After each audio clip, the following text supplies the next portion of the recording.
3 menit jadi melejit. Leadership is a very lonely journey. Dari luar, pemimpin itu terlihat sebagai privilege. Kamu yang ambil keputusan, kamu yang punya suara, kamu yang diikuti. Tapi yang nggak kelihatan tuh adalah momen-momen di mana kamu harus memutuskan sesuatu yang painful, menyakitkan, sendirian, tanpa ada yang bisa kamu ajak untuk ngobrol sepenuhnya. Ini nggak masalah soal lemah atau kuat, no. Ini soal realita kepemimpinan yang disembunyikan di balik narasi sukses. Ini kita dengerin dari analis global, salah satu penyebab utama kegagalan bisnis itu bukan strategi yang salah, tapi karena pemimpin yang kelelahan, yang akhirnya mengambil keputusan dari posisi yang udah kosong secara mental. Mereka tetap jalan, tapi mereka nggak bisa think clearly, nggak bisa mikir jernih. Dan di sini biasanya kesalahan-kesalahan itu yang mahal mulai terjadi. Peter Drucker, dia bilang bahwa, quote ini saya suka banget, "The greatest danger in times of turbulence is not the turbulence, it is to act with yesterday's logic." Maksudnya apa? Seorang pemimpin yang kelelahan itu hampir selalu jatuh ke dalam jebakan ini. Mereka bereaksi dengan pola yang lama karena udah nggak punya energi untuk pikir ulang. Di The Entrepreneur Society, banyak teman-teman yang, karena saya terima curhat, klinik bisnis, ya kita konsultasi dan sebagainya. Banyak orang yang masuk ke dunia entrepreneurship itu punya ambisinya, mimpin. Pokoknya harus jadi leader.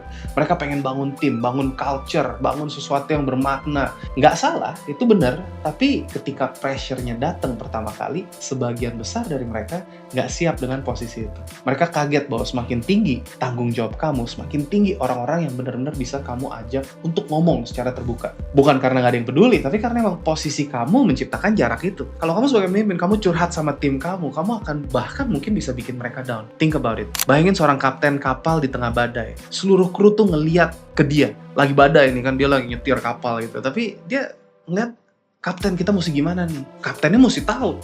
Nggak ada ruang bagi kapten untuk terlihat bingung. Tapi di dalam dia tetap manusia yang nggak tahu persis ini badai bakal gimana.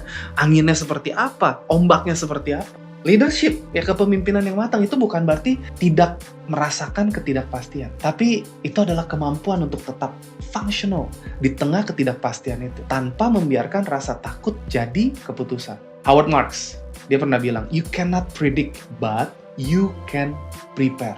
Dan persiapan terbesar seorang pemimpin itu bukan cuma soal strategi bisnis atau finansial. Persiapan terbesar itu adalah membangun your own capacity untuk menanggung tekanan yang tidak pernah akan bisa kamu share sepenuhnya kepada siapapun. Pemimpin yang baik itu nggak lahir dari kondisi yang mudah, teman-teman. Mereka lahir dari kesepian yang dihadapi dengan sadar, bukan dihindari. Dan mereka belajar untuk tidak menjadikan kesunyian itu sebagai kelemahan, melainkan sebagai ruang berpikir yang tidak semua orang punya. So, yang ngebedain pemimpin sejati itu bukan posisinya, bukan gelarnya, bukan jumlah timnya, tapi yang ngebedain adalah kesediaannya untuk tetap berjalan ketika tidak ada yang tepuk tangan. Leadership is a quiet, it's a very lonely journey. Tapi justru disitulah karakter paling asli seorang pemimpin dibentuk. Teman-teman, sebagai pengusaha, it's a very lonely journey karena kalian dituntut untuk jadi leaders, untuk jadi pemimpin. Dan ini kenapa di Entrepreneur Society dibentuk. A safe space, safe haven, buat kita bisa curhat, bisa cari solusi terhadap masalah yang kita hadapi bersama. Gabung bersama kami. Learn and grow together with the Entrepreneur Society. Go bold and beyond.